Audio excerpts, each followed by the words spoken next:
Hello friends, good afternoon. আশা করি তোমার সবাই খুব ভালো আছো, আমিও ভালো আছি। আমার এক নতুন ভিডিও তোমাদের অনেক অনেক স্বাগত এবং ভালোবাসা জানিয়ে আজকে ভিডিওটা এখান থেকে শুরু করছি। আর আজকে না কোনো আমি ব্লগ ভিডিও করছি না, আজকে একটা টপিক নিয়ে তোমাদের সঙ্গে কিছু কথা শেয়ার করতে এসেছি। তো যেটা আমার ঠিক মনে হয়েছে সেটা তোমাদের সঙ্গে শেয়ার করছি। তো সোশ্যাল মিডিয়াতে অনেক শুনছি যে কৃষ্ণকালী মা আর মঙ্গলা মায়ের কথা শুনছি। তো মঙ্গলা মা স্বপ্ন পেয়ে কৃষ্ণকালী মাকে প্রতিষ্ঠা করেছেন, আর সেটা তিনি পুজো করে, মন্দিরে পুজো করে অনেক ভক্ত সেখানে এসে উপকৃত হয়েছেন। তো সেই জন্য তিনি পুজো করছেন, এখানে অনেক ভিড় হয়। তো ওই ভিড়ে হয়তো প্রতিবেশীদের, পাড়া প্রতিবেশীদের অসুবিধে হতো, কিন্তু সেটা তো আইনি পদক্ষেপ ছিল, তাই না? এভাবে ঠাকুরের নামাবলী নিয়ে ছুঁড়ে ফেলা, পায়ে ঠেলে দেওয়া, বা হয়তো যে ভক্তগুলো এসেছিল তাদেরকে দুর্ব্যবহার করা, এটা তো একদমই ঠিক না। সত্যি চাপা থাকবে না, সত্য তো অবশ্যই প্রকাশিত হবে, কিন্তু এইভাবে জিনিসটা সামনে আসায় সত্যি সবারই খারাপ লেগেছে। বিশেষ করে মঙ্গলা মা যেভাবে কাঁদছেন সেটাও খারাপ লাগছে। আজকে মন্দিরটা দেখেও ভালো লাগছে না, যেভাবে একদম লণ্ডভণ্ড হয়ে আছে, সেগুলোও দেখে খুব খারাপ লাগছে। আর আমি মঙ্গলা মায়ের অনেক ভিডিওই দেখেছি, তারপরে কমেন্টসও পড়েছি, অনেক ভালো কমেন্ট আছে, অনেক আবার মন্দ কমেন্ট আছে। ওনার অনেক ভিডিও দেখেছি, উনি কিন্তু সব জায়গায় একটাই কথা বলেছে যে কৃষ্ণকালী মায়ের নাম করো, কৃষ্ণকালী মায়ের নামে জপ করো। তো জপে ঠাকুরের মন্ত্র জপে না অনেক শক্তি আছে, এটা কিন্তু সত্যি, এটা আমি মানি। তো ঠাকুর মঙ্গলা মা সেটাই বলেছেন যে কৃষ্ণকালী মাকে জপ করো, কৃষ্ণকালীর মায়ের নাম করো, তোমাদের সবার ভালো হবে। এই হচ্ছে ব্যাপার। আর আমরা যেটা কথা হচ্ছে, অনেকে তোমরা বলছো যে অনেকে ভালো বলছে, আবার অনেকে খারাপ বলছো, কিন্তু অনেকে বলা হচ্ছে যে যেটা যদি তোমরা তুমি স্বপ্ন দেখেছো, বা হয়তো তুমি মাকে পায়েস খাওয়াচ্ছ, সেটা সোশ্যাল মিডিয়াতে দেওয়ার কি দরকার? বা তোমার হাতে যে পায়েসটা খায়, তো সেটা সোশ্যাল মিডিয়ায় দেওয়ার কি দরকার? পুজো করতে করতে তুমি সোশ্যাল মিডিয়াতে সেগুলো আপলোড করছো কেন? কিন্তু আমরা যা কিছু ভালো করি বা মন্দ করি, আমরা তো সোশ্যাল মিডিয়াতে দিই, তাই না? তো ভালো জিনিস যদি সোশ্যাল মিডিয়াতে দেওয়া হয়, সেটা তো কোনো খারাপ না। আজকে আমরা তো কোনো খারাপ দেখছি না, এটা নিয়ে কোনো খারাপ পাচ্ছি না আমরা। তো সোশ্যাল মিডিয়ায় দেওয়াতে আমার মনে হয় না কোনো দিনই খারাপ করেন বলে। আর এটা যতদূর তোমরা বলছো ব্যবসা বা ভণ্ডামি বা কিছু একটা, কিন্তু কি বলতো, আমরা যে প্রফেশন নিয়ে করি না আর কি, তো সেইখান থেকে আমরা কিছু না কিছু আশা করি, তাই না? তিনি পুজো করেন, সেখান থেকে যেটা মানুষ, যে ভক্তরা যা ভালো যেটাই ভালোবেসে দেয়, সেটা তো তিনি গ্রহণ করেন, সেটা তিনি নেন। তিনি কিন্তু কোনো পয়সা চার্জ করেন না। তো তিনি পুজো করেন সেখানে, তো ভক্তরা যেটাই দেন সেটা তিনি নেন। তো সেটার মধ্যে ভণ্ডামি কি আমি জানি না। হ্যাঁ, তো যিনি যদি পয়সা চার্জ করতো, যে এখানে এলে বা কিছু এখানে কোনো ওষুধপত্র নিলে, বা হয়তো কোনো তাবিজ নিলে এইটা এমনি পয়সা লাগবে, তো সেটা তাহলে ভণ্ডামি হতো। কিন্তু তিনি কোনো পয়সা চার্জ করেন না। তারা যার ভক্তদের যারা উপকৃত হয়, তাদের যেমনটা সামর্থ্য, তারা কিন্তু তেমনটা দিয়েই তেমনটাই দেন, আর মা কিন্তু ওটাতেই সন্তুষ্ট হয়। এবারে কৃষ্ণকালী মাই বলো বা মঙ্গলা মাই বলো, তারা কিন্তু এই নিয়েই কিন্তু তারা সন্তুষ্ট, ঠিক আছে? কিন্তু এখন এইটা নিয়ে এত কথা চলছে যে কি বলবো। কিন্তু ওনার যে ভিডিওগুলো দেখে আমি একটা জিনিসই বুঝেছি, যে তিনি কিন্তু একটাই কথা বলেছেন সবসময়, যে তুমি মায়ের নাম করো, তোমরা মায়ের জপ করো, তোমাদের ভালো হবে। আর মন্ত্র জপে অনেকটা শক্তি আছে, যেটা আমি নিজে বুঝেছি, নিজে উপকৃত হয়েছি। হ্যাঁ, কৃষ্ণকালী মায়ের জপ করিনি, কিন্তু তোমরা সবাই জানো, অনেকে তোমরা জানো যারা ভিডিও দেখো, যে আমি কলকাতা গেছিলাম কিছুদিন আগে, কিছুদিন বলতে বেশ মাসখানেক, 5-6 মাস আগে কলকাতা গেছিলাম।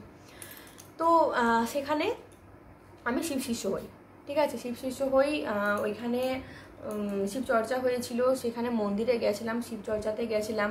তারপরে তারা অনেক কথাই বলেছে, আমি অনেক কথাই শুনেছি। আমি শিব ঠাকুরের প্রথম থেকে ভক্ত ছিলাম। এবারে এখন এখন ভক্তিটা অন্য লেভেলেই চলে গেছে বলতে পারো তোমরা। মন্ত্র জপ করে আমি নিজের মধ্যে যে শক্তিটা অনুভব করি, সেটা কিন্তু আমার মধ্যে আগে ছিল না। তো আমার এই মঙ্গলা মায়ের এই ভিডিওটা দেখে আমার এটা মনে হলো, আমার কথাটা তোমাদের সঙ্গে শেয়ার করা উচিত।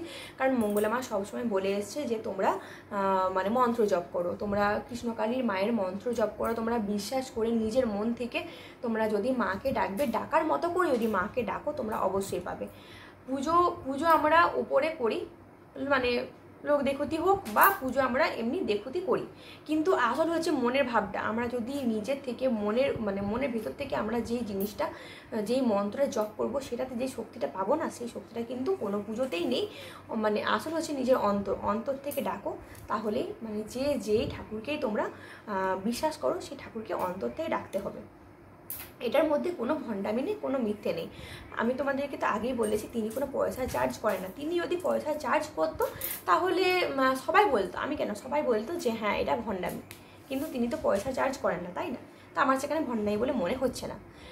আর যতটা হলো মন্ত্র জপের কথাটা, আমি আগে না এতটা দুর্বল ছিলাম, কোনো যদি মানে পারিবারিক অশান্তি ঝামেলা হতো, কিছু যদি হতো, আমার খুব টেনশন হতো, নিজেকে অনেক দুর্বল বলে মনে হতো। কিন্তু এখন না আমি মন্ত্র জপ করে নিজেকে মন্ত্র ওইখানে বলেছিল, যেখানে আমি করেছিলাম, মানে শিশু হয়েছিলাম, সেখানেও বলছিল যে নিজের মনকে যত তুমি মন্ত্র জপ করবে, তত নিজের মনটা শক্তিশালী হবে। আর আমাকে বলেছিল, ওইখানেও বলেছিল যে তুমি তো ইউটিউব করো, তো তুমি যদি উপকৃত হও সেটা তুমি সবাইকে জানাবে। কারণ নিজে উপকৃত হয়ে যদি সবাইকে এই ধর্মের কথাটা যতটা ছড়াবে তত ভালো। ধর্মের কথাটা শুধু নিজের একান্ত রাখার কিন্তু না, এটা সবার সাথে ছড়িয়ে আমি যেমন লাভ পেয়েছি, আমি যেন আরও সবাইকে বলি, তারাও যেন লাভ পায়। পুজো বা পুজোর যে কোনো জিনিসের এটাই হচ্ছে কিন্তু মাহাত্ম্য, যে আমি যদি লাভ পাই কোনো জিনিসের, আমি সবাইকে সেটা বলবো, সেটা আমি জানাবো। তো যেহেতু মঙ্গলা মা এটা নিজে অনুভূতি করেছে এবং সবার ভালো হচ্ছে, সেটা সবাইকে জানিয়েছে, সেখানে কোনো অসুবিধা নেই, তাই না? আর আমি অনেকদিন ভাবছিলাম যে আমি নিজের কথাটা শেয়ার করবো, শিবের জবটা আমি শেয়ার করবো তোমাদের সঙ্গে, কিন্তু এবারে অনেকে নেগেটিভভাবে নেবে, অনেকে পজিটিভভাবে নেবে, যাদের যেমন মনের বিশ্বাস সেইভাবেই তোমরা নেবে। আমি শিব ঠাকুরের নাম জপ করার পর থেকে নিজেকে এতটা শক্তি অনুভব করেছি, আর আমার জীবনে তাহলে এইটা না যে আমি মন্ত্র জপ করি বলে কি আমার জীবনে কোনো প্রবলেম নেই, না, প্রবলেম আছে, ঘরে ঝগড়া অশান্তিও আছে, প্রবলেমও আছে, কিন্তু কি বলতো, নিজের মনের মধ্যে একটা শক্তি আছে যে শিব ঠাকুর আছে, আমার সব ঠিক হয়ে যাবে। আর আমি অনুভব করি যে শিব ঠাকুর আমার পাশে আছে, জানি না কী করি, কিন্তু একটা আলাদা অনুভব হয়। যে কোনো আমি যদি কোনো প্রবলেমে থাকি, আমি সেখান থেকে বেরিয়ে আসতে পারি, মনের মধ্যে একটা জোর আছে, আমি কোনো জিনিসটা এখন ভয় পাই না। আগে না সবাইকে ভয় পেতাম, কিন্তু এখন আমি সত্যি কথা, এখন আমি কাউকে ভয় পাই না, কারণ ভয় পাওয়ার মতো কেউ নেই। ভয় পাও একজনকেই, ঠাকুরকে, ঈশ্বরকে, যে তোমাকে বানিয়েছে, শুধু তাকেই ভয় পায়, আর তাছাড়া কাউকে ভয় পায় না। আর শিব শিষ্য হওয়ার কোনো নিয়ম নেই, একটাই নিয়ম আছে যে শিব ঠাকুরের মন্ত্র জপ করতে হবে আর বলতে হবে, হে শিব তুমি আমার গুরু, আমি তোমার শিষ্য, আর আমার এই শিষ্যর উপরে তুমি দয়া করো, এই শিষ্যর উপরে সর্বদা তুমি দয়া রাখো। তো আমি নিজেকে একদম সমর্পিত করেছি শিব ঠাকুরের হাতে, যে আমি জানি আমার জীবনে ভালো হোক মন্দ হোক, শিব ঠাকুর আছে, দেখে নেবে, ঠিক আছে, আমি এইটা মেনেই চলি। আর কি বলতো, জীবনে যে সবসময় ভালো হবে সেটার তো কোনো মানে নেই, জীবনে ভালো খারাপ আসতেই থাকে, চলতেই থাকে, কিন্তু আমার জীবনে যদি কোনো খারাপ হয়, আমি এইটাই মেনে চলি যে এই খারাপের মধ্যেও কিন্তু কোনো ভালো আছে, এই খারাপের পরে নিশ্চয়ই কোনো ভালো হবে, সেটাই মেনে চলি। সবথেকে প্রধান হলো মনের শান্তি। তো যখন দেখবে একদম একলা থাকা হয়, একটু ফাঁকা থাকা হয়, তখন না মনে নানা রকমের টেনশন থাকে, তো সেই টাইমে অন্য কিছু না ভেবে ঠাকুরের নাম করো। যখনই ফাঁকা টাইম থাকবে, ঠাকুরের নাম, ঠাকুরের মন্ত্র, তাহলে কিন্তু দেখবে মনে কিন্তু অনেকটা শান্তি পাওয়া যায়। আর এখন আমি কিন্তু আগের থেকে মনে অনেকটা শান্তি অনুভব করি, মনের মধ্যে সেই চিন্তা, সেই ভাবনা বা অতটা অস্থিরতা বোধ থাকে না।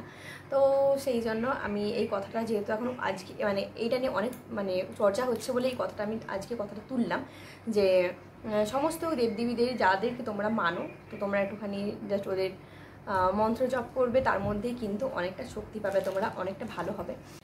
আর আজকে কৃষ্ণকালী মন্দির খোলার কথা আছে, 15 তারিখ শনিবার, আজকের থেকে নাকি কৃষ্ণকালী মন্দিরটা খুলবে, পুজো হবে।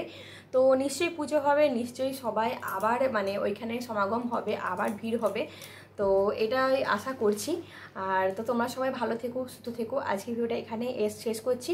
আর সবাইকে জাস্ট একটাই কথা বলতে চাইছি যে মন্ত্র জপ করো, মন্ত্র জপ করে নিজের মনটা শান্তি রাখো। আর একটা কথা, হ্যাঁ, যদি ওইখানে পুজো আবার আরম্ভ হয় তো আমারও যাওয়ার ইচ্ছা আছে, কিন্তু মা কালী না ডাকলে তো আর যেতে পারছি না।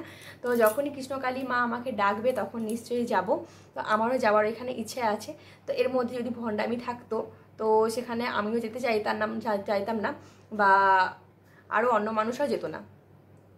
তো এটাই আমার যেটা মনে হয়, যে এর মধ্যে ভণ্ডামি নেই, মিথ্যে নেই।